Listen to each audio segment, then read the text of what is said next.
Hey there guys, welcome back to the channel. In today's video we're going to be showing you guys how to swap out the engine oil on the Templar 250. Now the procedure I'm about to show you works for a large varieties of the China motors. So for example, like the Hawk motor, obviously the Templar, and all those other kind of China variants. Alright guys, let's get started. Now first things first, I eliminated the kickstand on my bike. So I'm going to go ahead and basically use my house as a stand. So I'm just going to put the bike in gear already, in first gear. I'm just going to lean it up against the house. That way it doesn't go anywhere. Next thing you're going to do, you're going to get your oil pan underneath the bike. There's going to be one bolt on the very bottom of the engine here. Some bikes do not have a drain bolt. They just have this cap right here. But if your bike has this drain bolt, it's a 17. Go ahead and just break it loose.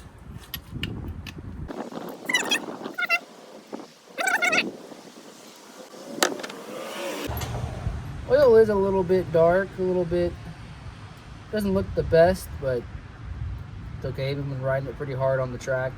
Most of the material you're gonna see in your oil is gonna be clutch material.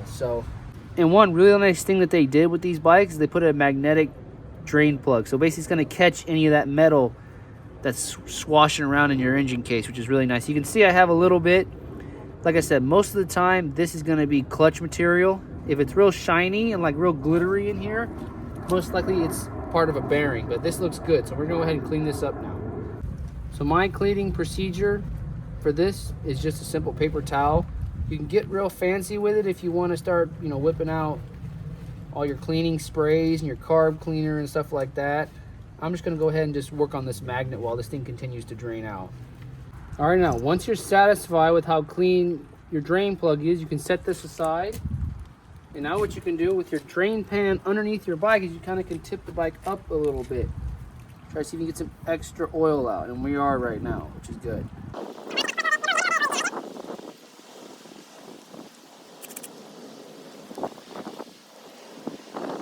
With all of our oil pretty much drained out, now we can go ahead and take this side cap off. Now this side cap is going to be a 24 millimeter nut. And again, shouldn't be on there very tight. Go ahead and just thread it off.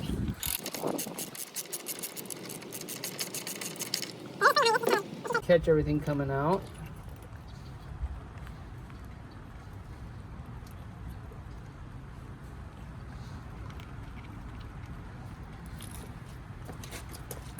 You're gonna have a little screen in here as well.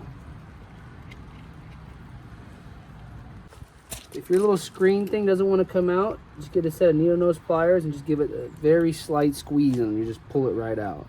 So this here is pretty much your oil strainer. I would even call it a filter. This is pretty much the only filtration system your bike has outside of the magnetic drain plug. So you always want to inspect this.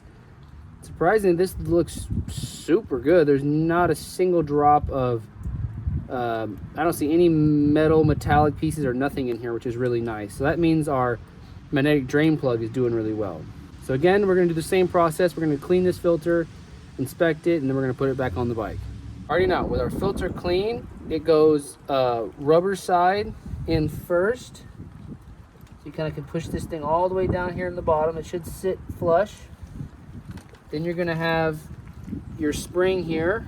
So you go ahead, slide your spring in there, a little pressure. And then you're gonna have your cap. Now your cap is gonna have a little O-ring on it as well.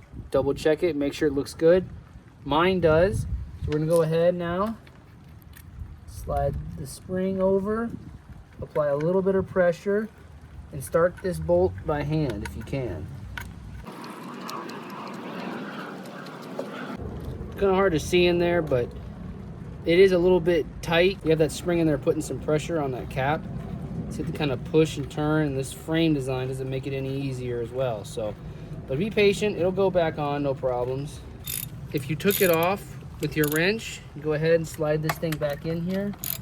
You just go ahead and give it a little, and that's it. Just give it a little bite, and this thing is good to go. Already now, with our filter cap back on, we can go ahead and reinstall our drain bolt.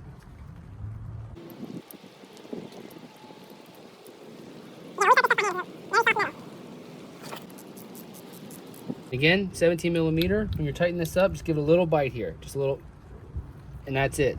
There's a crush washer on the other end. So you can kind of give it a little snug, but again, you don't have to go crazy on the torque. Just give it a little bite and you're done. All right, guys, with our filter cap back on and our drain bowl back on, we only have one thing to do left, and that is to add oil back into our bikes. This is the oil I'm going to be using. This is Mobil 20W-50, and the reason why I use this oil is because here in the south, in the summertime especially, it gets in the 90, 95. So I always go to the thicker oil. If you're living somewhere where it's colder, you know, in the northern states, Washington, Minnesota, you know, whatever, New York, probably want to use 10W-50, but for my application, I'm going to use the 20W-50. Now this bike only takes exactly 1 quart, assuming you don't spill any. So to fill your oil, you have your oil fill port right here. Go ahead, just thread it off. Make sure that the area around it is clean. And you go ahead and set your dipstick aside. And now you go ahead, stick your funnel in the hole there, and pour oil.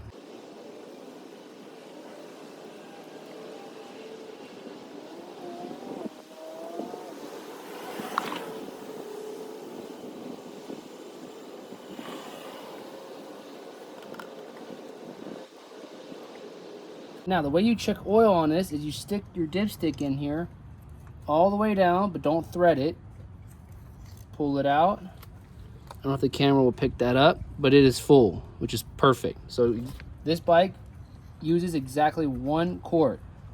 Again, assuming you don't spill any, and then you have to go back to the store, which would really suck. So the way the frame is sitting and stuff like that, it's very tough to pour it straight from the bottle, depending on your bottle design. So that's why I grabbed the funnel, to make sure I got every drop in there. Alrighty guys, and that's it. Very simple. Again, you just take your drain bolt out, let it sit there and drain, clean it off if it's magnetic, take off your filter cap, make sure that little strainer in there looks good. Once you put that all back together, you pop your little fill port out, dump in your oil, and that's it. Now, one thing to note, this bike does not have your traditional oil filter, meaning there's not really a cavity that needs to be filled up with oil. And what that translates to basically is you don't have to sit there and run the bike for a minute and then turn it off and check your oil again. Obviously you can if you wanted to be superstitious about it, but again, it's just a quick pass through that strainer. There's no filter element, so it's not sitting there fighting to fill up that whole cavity full of oil like on a traditional bike or even a car.